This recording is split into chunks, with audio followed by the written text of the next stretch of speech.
And I'm in the shop today. It's been a minute. I think I'm gonna marry you. What up, y'all? What's up, y'all? Been a minute. Great, box these shirts up real quick. It's been a minute, man. I came in yesterday, knocked these out. We only did 2 jobs this year. Working on some other stuff. But we ready to clean up around the shop. I got people in my DMs trying to bring me some M's. And we're going to get to work. We're going to start printing again. I know we got to order more. Got to order more. That's what you about to tell me. So you ain't counted yesterday when I asked you? No, I did not. I forgot. You told me one. One what? A little one? What's One the rest of them? big.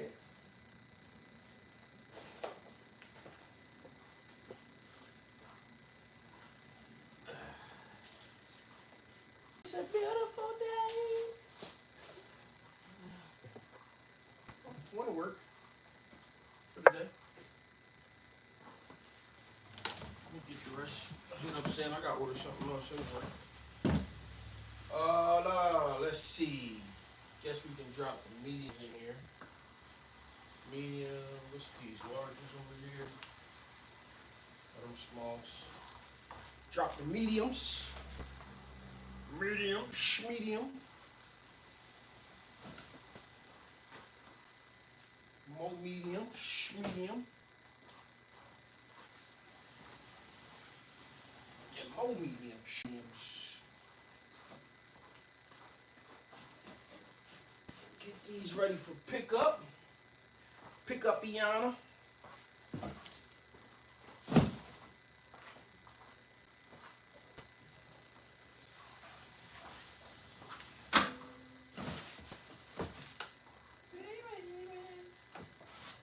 All right.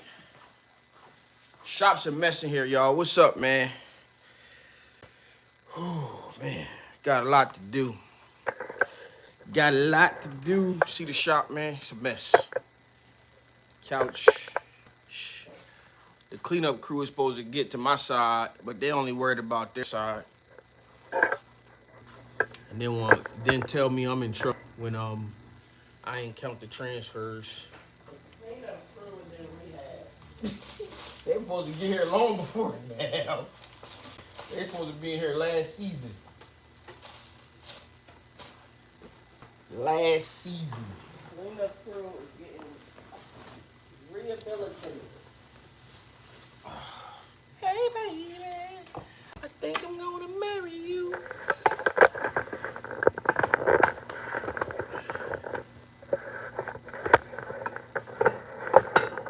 All right, let's hang out for the day, y'all.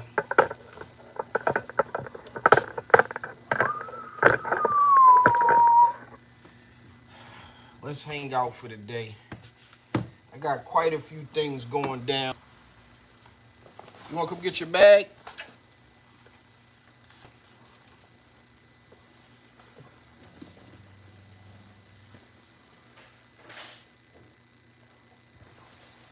I'm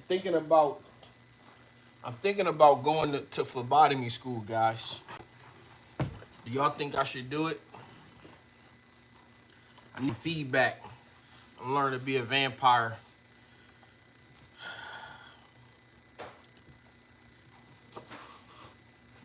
That's my homie. I'm paying to put you through school.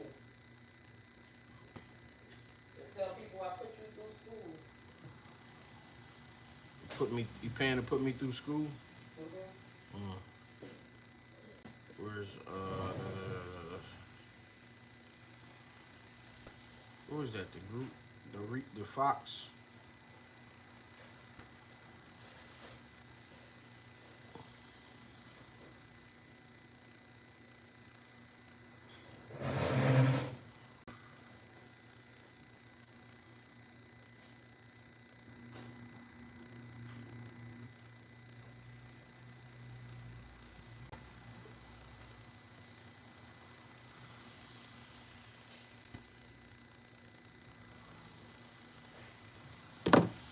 All right. So, what's been going on, y'all? Things have been going pretty good on my end. I've been working behind the scenes. Everything that we did last year together, and trying to make sure that I have something now tangible because we've had some success here, and now we've rolled it into a completely new program that focused on getting you guys who want to grow your business to 6 figures, right? We are seeing over. My goal now is to help build 100 six-figure print shops. All right, 100 six-figure print shops, right? And I'm going to start with the low end of the goal. And that would be about 10 million. That will be 10 million in revenue. But my goal is to really triple that, and in the next 2 years to get you guys to, let's say, $250,000, $300,000 in revenue. One of the things that happened to me last year is, because of other opportunities that I have, I'm gonna have to build my business a little bit differently than what I anticipated it. And so I'm going to be reworking things to still go after that goal, but be a lot more hands off. So for you guys who are talking about time, I don't have enough time, yada, yada, yada. The model will still work. You know, as a side hustle, got a full-time job. I don't know if you guys saw what I posted on Instagram, but I got an Ink Kitchen talk here. The conversation there was like a PSA to the industry. And with that PSA to the industry, I was actually talking to a guy who worked full time and did $250,000 in revenue in his business because he was focused on the right things. And this is the stuff that I'm bringing, man. All of the unboxing and stuff like that, it's enough of that, right? If you already got equipment, you have enough equipment. If you don't have equipment, you need to get something. But you know, obviously, I'm a huge fan of starting a heat press. But in totality, you have what you need already. Now it's time to put things together so that you can, you know, get the most out of what you have and start focusing on building your business. For you guys who don't know, we are going to be curating some of the best education around the industry, real practitioners. I will be leading the charge here coming up, which means we will be going on a 5-city tour. When we get close to you, you're going to want to come because we will have the premier place for education to help you grow your business. My initiative is not just my initiative. My initiative is the initiative for the industry. I said it. I put it out there. It is now time to get away from the unboxing, the test. We will be in Charlotte in November or October. I think it's in November. And so I put it on the entire industry. You know, this is an industry-wide problem. I set out to create and diversify the industry that I had known, which wasn't very inclusive, and now that it's very, very inclusive. We just left Dallas, Detroit. You're going to have to pick the closest one that I get to you. You're going to have to come. If it's within 4 hours, you should come. Or you're going to have to pick one to travel to, spend a weekend, invest into yourself. And that's another topic that I definitely want to talk to, right? Let's just say, guys, for some odd reason, I want to give you guys a scenario, and you guys let me know what you would do, right? If you had, let's just say $5,000, right? $5,000. You already in business. You already got stuff going. You got $5,000 to invest. Would you invest $5,000 into yourself, or would you invest $5,000 into equipment? That's the question that I have for you guys today. And the reason being is because a lot of you guys already have the equipment. You financed it. A lot of you guys have already put the cash up and you got equipment. thinking that it was going to put your business in a better situation, right? You got all the equipment, you got all of this stuff, you financed it, whatever the case is, you thought that getting a screen print press, you thought that getting a DTF printer, you thought that getting an embroidery machine was going to miraculously get you into a better place in business. And a lot of you guys have gotten equipment, started using it, but really haven't taken time to elevate your business, right?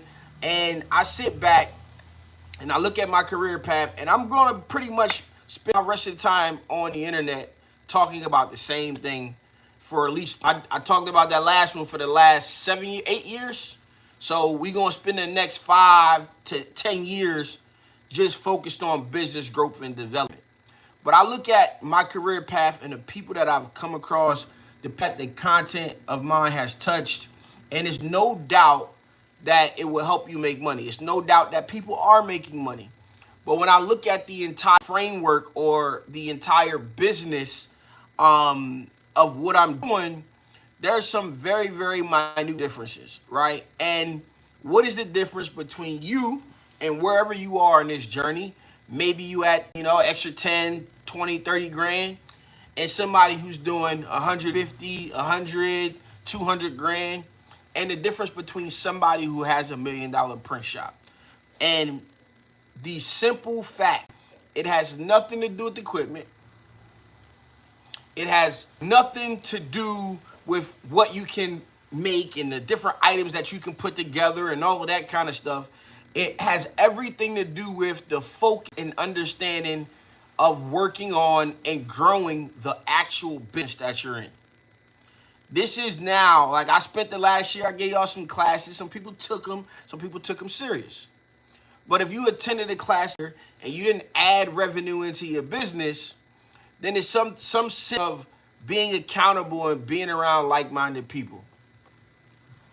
Being accountable and being around like-minded people, like individuals, and really just working and focusing on your business, organizing your hustle, starting your hustle, organizing your hustle, analyzing your hustle, scaling your hustle, right? Today is the time that we got to work smarter and not harder. And so I'm pushing this initiative upon the industry because people who are moving and who are in business between, I would say, anywhere under about $300,000, $500,000 are ignored. I'm going to just put it out there. If you are not making $50,000 in your t-shirt business, you are a glorified crafter. You are a crafter. Your side hustle point, six figures, should have got you to the point where you could have made an extra $50,000 in revenue. That's $1,000 a week. I wholeheartedly believe that you could make $4 grand a month, that you can make $5 grand a month. I wholeheartedly believe that. Now, if you somewhere along that 30, there's room to grow. But we gonna put this aim the sights on that 6-figure, right? But what I truly want you guys to experience is 6-figure living. And 6-figure is when you're putting 6 figures into your pocket. And the reason I'm giving you guys these numbers is because we got to get very specific about our goals. This isn't to slight anyone, and you can have your own goals. And some of us might be happy, oh man, if I could get 20 grand, I'll be happy. Well, let's say you want to make 20 grand, where you get 20 grand in revenue, but half of that goes out. So you only really made 10. So whatever the number is, we got to consider ahead our expenses. We got to consider all of this stuff that goes into it. And right now is the time that we got to get serious about growth and development. So my question to you guys is, if you had $5,000 to invest today, right now, I gave you $5 grand, say, take this, go invest it. What would you get? I would guarantee that probably 95% of you guys will go buy a better heat press or put it out a DTF printer, right? And the truth about it is while having that may add a revenue stream to your business, not going to help or make your business grow. Say that again.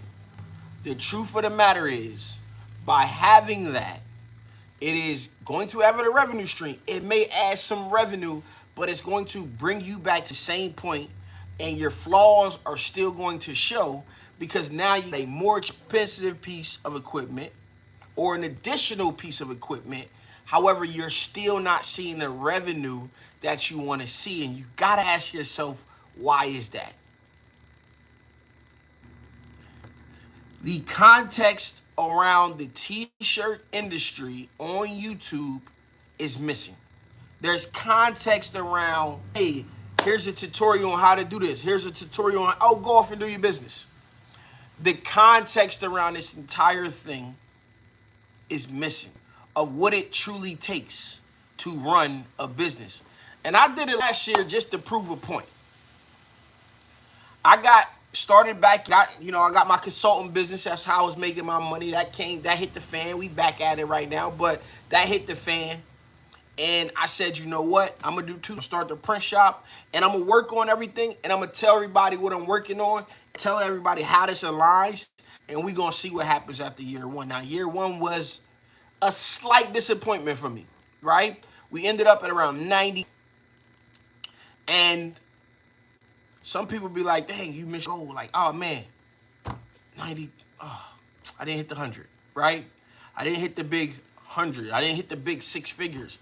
But if you set it and you are just 10% short on your goal, right? For some of you guys, if you were just 10% on your goal, how would you feel? If you set a goal out there that maybe you didn't think you could reach, maybe you thought you could reach it, I'm taking the excuses off the table. No excuse, right? And then some of us say, you know what? We're going to try again next year. We're going to try again next year. And we're going to try to hit. No, what was the plan was the triple revenue over 3 years, which means 100, 300, 900. Right? Now, depending on where you are and how you're doing things, okay, 3 years may be very, very ambitious. It takes 5 to get there. But the point of the matter is, are we progressing in the right direction?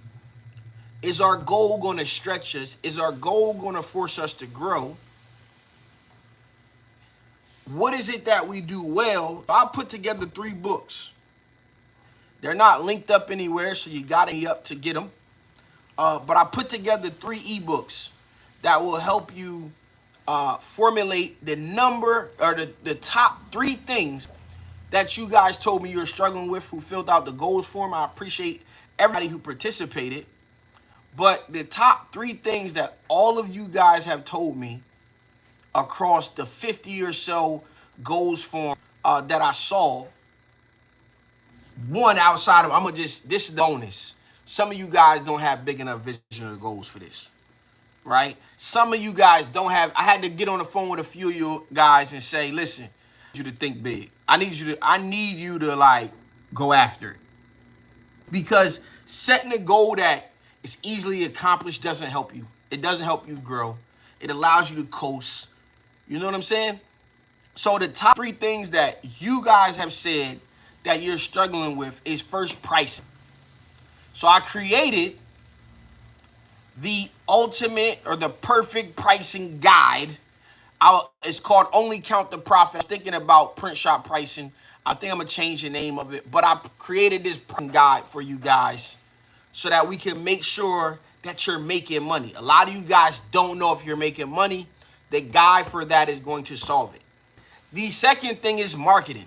I don't know how to market. I can't figure out how to do this and that, right? So I created the perfect marketing playbook. I think the name is messed up. I created the marketing book. I got to pull them up now. I don't even know the names. Let me see. And then a lot of you guys said you don't have time. Let me make sure I got the names right. He's going back and forth a lot on what I was going to call what and how different things were going to work. But, sit on here. What in the world? Why Zoom keep popping up?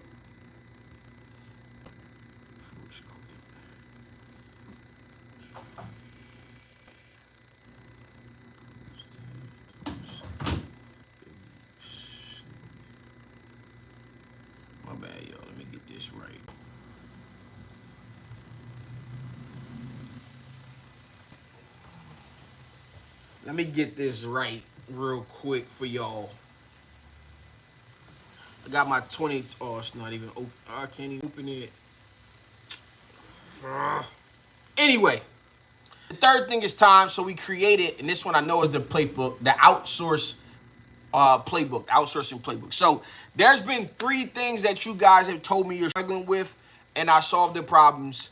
I want to make sure that you can read a very, very direct guide, and you can get the information you need to change your business within a day or 2 or 3. What will the tariffs do to the market? That is a great question. So I think, and actually, Samar sent out an email. Jeremy Lotz. Let me connect to the internet, and then I wanna pull this article up. Let's see if I can get it up.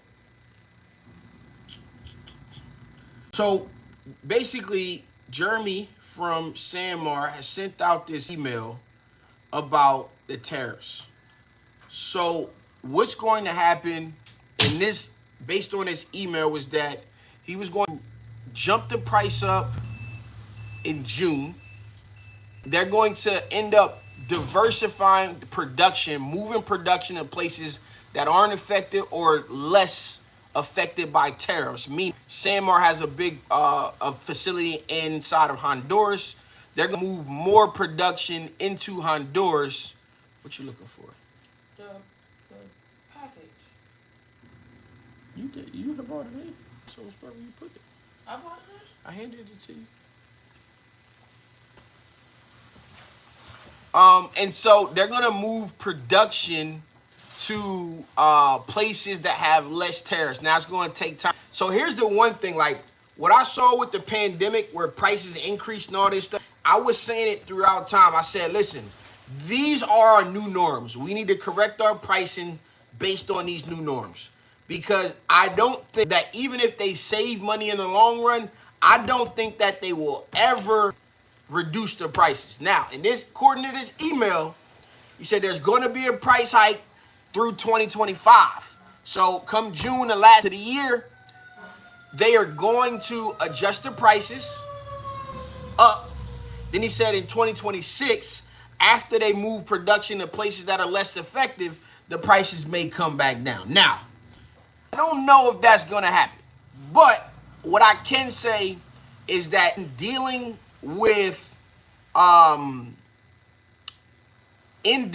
Samar, because they're privately owned and they're just good people over there. Like, that's the place that I prefer to shop. You know, you got other options in the world, really only 2 big options, but there are other options in the world, and I got relationships in other places. But Samar, being a privately owned company, and the people there are just good. So it will be interesting to see, and this is the first time that I read something that said, hey, the prices are going to go up, but come 2025, we are going to drop the prices back down.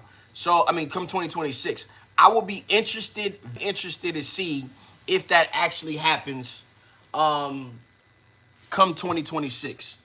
And I think if it does happen, that he's saying it will happen, then it will be, you know, it'll just show what type of company they are. But typically, when prices go up, they don't come back down. Like, they don't come back down. The food market is a little bit different. Yeah, it's a lot of because if you look on the left side, none of that stuff is in there. None of the on the left side. You know, you ready for it? No, I was comparing. I gotta tighten it up. Yeah, they ran it through the ringer. That's why all the heat press. My heat presses last forever. Them joints be cut it off. Is it no? It's no more. So let me see. Here it goes. Partners and friends. As you are aware. All right. Let me back up because I might clip this right here. So we're talking about tariffs now, and what I think is going to happen with tariffs. I think there's a ton of similarities in the pandemic and the fact that I pretty much throughout the entire pandemic said this is the new norm and prices were never going to go back down, and they haven't gone back down Obviously, the whole economy is a little bit different, but I just typically don't think in business, once you raise the price, even if you can lower your costs, that doesn't mean you necessarily lower your pricing, right? I think some things had surges like eggs and different things like that, but at the end, not a lot of stuff is going to correct itself and be what it was. We naturally have inflation in life, but looking at the way things were and the way things are, I didn't see prices coming back down. Now, Samar has put something to say what's going to happen with Samar. I think Samar is a company that is just a good company, man. They're good people, privately owned. Definitely love the team over there. And so I'm going to read this, and then we're going to kind of give back some feedback. As you are no doubt aware, the White House announced reciprocal tariffs on April 2nd. These include a 10% tariff on all imports, in addition to incremental tariffs on country-by-country basis. This process is still playing out. Some countries are negotiating to lower tariffs, while others are increasing their tariffs to match. While we learn a lot more in the days ahead, I want to give you an idea of what to expect and how it might affect pricing. New tariffs begin 10% and go up as high as 50% in some countries. I'm going to go down to how it affects you. All right, so he goes into like Bangladesh being 37%, China being 34%. And so what this means for you, in the short term, Samar will begin the new tariffs. We have production orders placed many months ago in advance. We will honor those orders with our partners and begin to import goods at the new higher price. Good company, man. They're not going to leave their partners like sever off the ties. Like, listen, we ain't doing it. The tariffs is crazy. So they're going to honor with their partners and not leaving them hang out to dry and give them time to adjust what they're doing in the meantime.